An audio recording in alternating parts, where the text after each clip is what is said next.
What's up guys, I'm Sloth here, back with some Magic the Gathering content. Today, we are talking VORINCLEX. So, very recently I've made the decision to do every single pre-tour, because they're just so cool. Even if these cards have an insane amount of text, and it takes me forever to review them, but you gotta. It's a Phyrexian set, I'm gonna review all the pre-tours. So, VORINCLEX is 3 of any color and 2 green for a 6/6 legendary creature Phyrexian pre-tour with trample and reach, and whenever VORINCLEX enters the battlefield, search your library for up to 2 forest cards, reveal them, put them into your hand, then shuffle. Then you can pay 6 of any color and 2 green, exile VORINCLEX, then return it to the battlefield transformed under its owner's control. Activate only as a sorcery. So the backside is called the Grand Evolution. In its first chapter, you mill 10 cards, put up to 2 creature cards from among the milled cards onto the battlefield. Chapter 2, distribute 7 +1/+1 counters among any number of target creatures you control. And then its third chapter,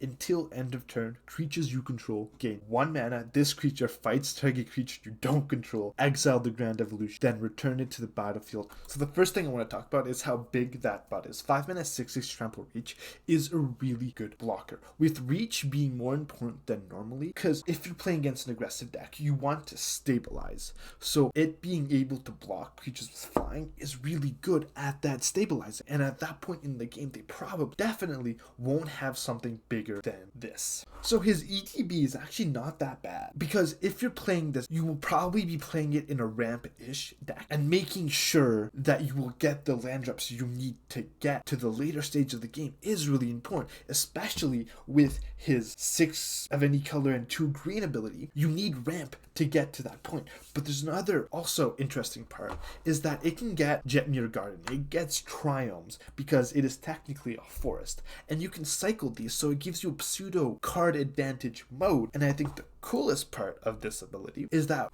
once you flip him and he goes down the side and flips back, he will enter the battlefield again, triggering the enter the battlefield, so you get 2 more forests. And at that point, I know you'll already have 2 mana because you spent 8 mana on a card and then you waited 3 turns, so you really won't need ramp at that point. But it will thin your deck to make sure that you keep on getting big cards and you don't top deck land, which can really suck in a green deck because green doesn't have much card draw. So top decking becomes really important. But at that point, you'll have so much mana, you won't mind cycling these for actual card draw. Like every other pre-tour I've talked about, when it flips, the value it creates is insane. So first of all, let's talk about the first chapter, milling 10 cards and putting 2 into play. Let's say you're playing a green ramp deck. This first chapter is really powerful because it can hit so many strong things. I got a couple examples. Tyrannix Rex is really strong, Titan of Industry, Defiler of Vigor, Thronebreaker of Silence. These are all really powerful. But you can also hit your own VORINCLEX, which is kind of funny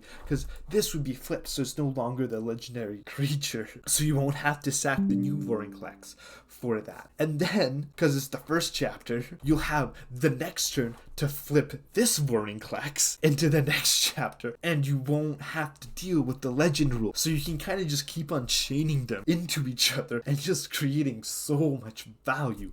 The problem with that is that you mill 10 every time. So if you keep on chaining it, like I said, at one point you will run out of cards in your deck and lose that way. So you can't do it too often. It's just a thing you can do. But the creatures you can get are so crazy powerful. Now the second chapter is also really good because 7 counters distributed how you want can be absolutely crazy, because most big creatures in this deck would have trample, so you will absolutely go over whatever your opponent has, guaranteed.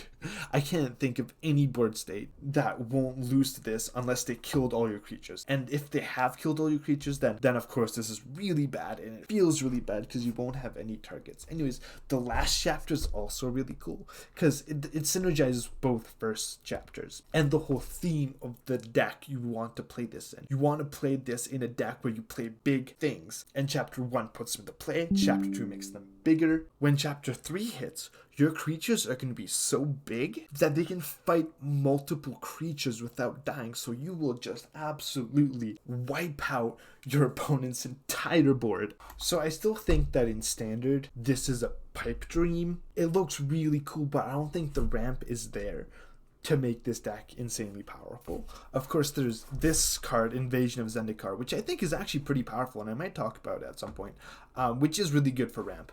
But it feels a bit too Rainbow Christmas Land, but for Commander, every single Praetor I have seen will be insane in Commanders, because Commander games go way longer. So you'll get more mana, and you'll get more time to go through all of the chat. There is one problem in Commander, though, is that once you play this, you will probably have to wait an entire turn cycle to get back to you before you can flip it. So either they'll kill it on their turn, or even worse, which would really, really suck, is that they wait for you to pay the 8 mana to flip it, and then they kill it in response. And now you've spent so much mana for not much, honestly. So that's scary. But if it does flip, it is powerful. That is all I have to say about VORINCLEX. Please like and subscribe if you want to see more videos like this. I'm going to try to bring out one video every single day. And yeah, love you guys. I'm out.